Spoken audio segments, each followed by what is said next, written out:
Binationaux BXL. Et la chaîne YouTube qui vous montre les binationaux congolais d'Europe. Les binationaux de Belgique, France, Allemagne, Grande-Bretagne, etc.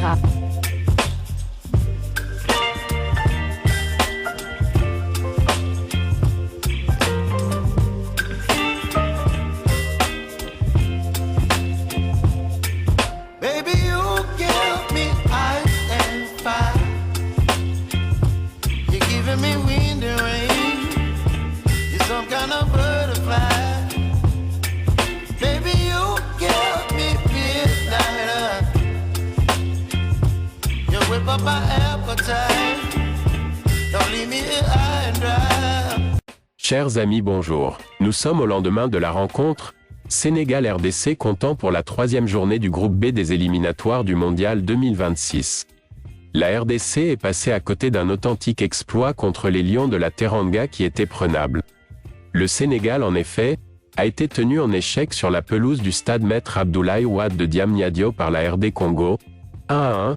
Les Lions avaient ouvert le score juste avant la mi-temps, puis ont été rattrapés en fin de match après un incroyable loupé de Nicolas Jackson. Le Sénégal alignait le 11 de départ suivant: Edouard Mendy, Kalidou Koulibaly, Abdoulaye Seck, Moussa Niakhaté, Ismaïla Sarr, Pape Matar Sarr, Idrissa Gana Gueye, Habib Diarra, Habib Diallo et Nicolas Jackson. La RDC alignait la composition suivante: Dimitri Berthaud, Axel Touanzébé, Arthur Mazouakou, Enoch Inonga Baka, Chancel Mbemba, Samuel Moutoussamy, Meshak Elia, Charles Pickle, Yohan Wissa, Gaël Kakuta, Samuel Essendé. Très tôt, le Sénégal prenait le jeu à son compte. 3 minutes seulement après le coup d'envoi, Nicolas Jackson se retrouvait en position idéale avant que Dimitri Berthaud jaillisse in extremis pour capturer la balle, rattrapant ainsi sa boulette. C'était à la 4e minute de jeu. La RDC répliquée par Gaël Kakuta, auteur d'une frappe écrasée captée sans difficulté par Edouard Mendy, 7e minute, puis par le capitaine Chancel Mbemba, dont la tête sur un corner botté de gauche ne trouvait pas le cadre, 24e minute. Portés vers l'attaque, les Léopards offraient parfois des opportunités de contre aux Lions sans que Berthaud ne soit toutefois inquiété. À la 27e minute par exemple, Pape Matar Sarr enroulait en première intention une frappe directement dans les bras du portier montpelliérain de la RDC. Le match était ouvert, les deux équipes se signalant à tour de rôle dans les surfaces adverses. Suite à une passe plein axe pour Nicolas Jackson à la demi-heure de jeu, l'attaquant de Chelsea s'écroulait dans la surface après un léger contact, réclamant dans la foulée un penalty. Mais sans la VAR, non utilisé pour ces éliminatoires, l'arbitre ne bronchait pas. 3 minutes plus tard, c'était Yohan Wissa qui croyait ouvrir le score pour les Léopards, mais l'attaquant de Brentford était signalé hors jeu, 33e minute. Les champions d'Afrique 2021 montaient d'un cran quasi dans la foulée. Sur une contre-attaque, Habib Diarra rentrait intérieur et voyait sa frappe écrasée finir dans les gants de Berthaud, 39e. 3 minutes plus tard, Pape Matar Sarr sollicitait lui aussi l'ex-international espoir français d'une frappe lointaine, 42e minute. Les garçons d'Aliou Cissé forçaient finalement le verrou juste avant la mi-temps grâce à Ismaïla Sarr.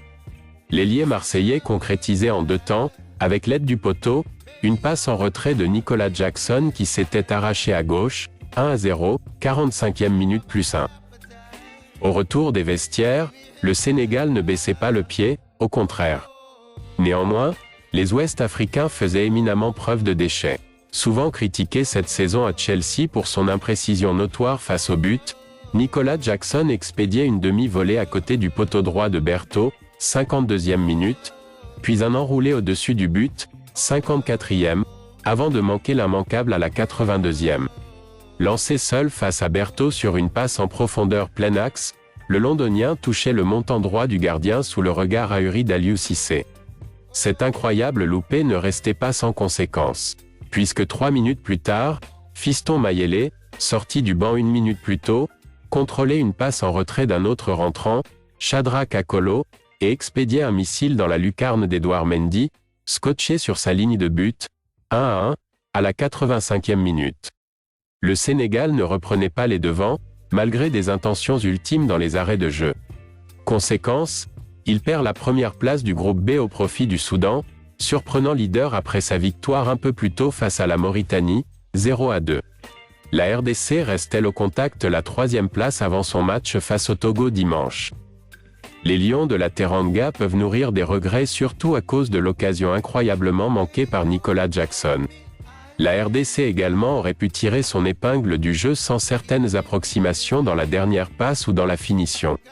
Notamment avec Samuel Essende. Après cette rencontre, les deux coachs s'étaient exprimés lors de la conférence de presse d'après-match.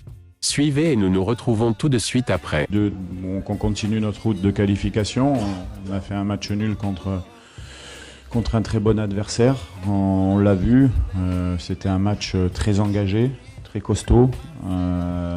Et voilà, on est content forcément de faire un match nul à l'extérieur, mais pour nous après, ce match nul doit être bonifié à la maison par une victoire, sinon ça servira à pas grand-chose. En tout cas, on est à notre image.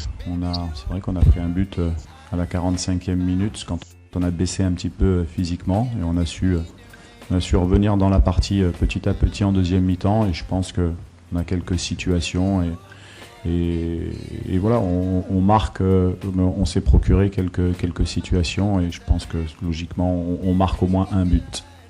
Non, je pense que ce match on l'a plutôt bien abordé. En première période, on a pu sortir les ballons tranquillement, mettre en place nos circuits de jeu. On s'est procuré des occasions. C'est vrai qu'en face de nous aussi, il y avait une très belle équipe du Congo, on le savait. On savait que c'était une très très très bonne équipe. Concernant nos pistons, je crois que ce soit Ismaël Assar ou bien que ce soit Habib Diarra, ils ont été quand même très performants. C'est vrai qu'effectivement, Habib a eu un coup de moins bien en deuxième période. Mais en réalité, on n'était pas trop en danger, on était bien en place. Effectivement, il venait, il provoquait, mais nous, on a eu les transitions qu'on aurait pu mieux utiliser, mieux jouer pour marquer ce deuxième but-là qui nous a fait défaut.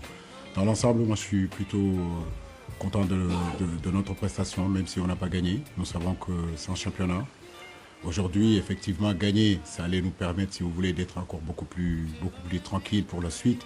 Aujourd'hui, ce n'est pas le cas. Il nous faudra être beaucoup plus près pour aller en Mauritanie et essayer d'emporter les 3 points. Mais en réalité, pour moi, même en gagnant ce soir, je veux dire, rien n'était fini. Il faut qu'on continue et satisfait de la prestation. Match de fin de saison, physiquement très compliqué pour nous aussi. Et pour eux, on n'a pas perdu. Voilà. Donc on a encore nos chances pour se qualifier.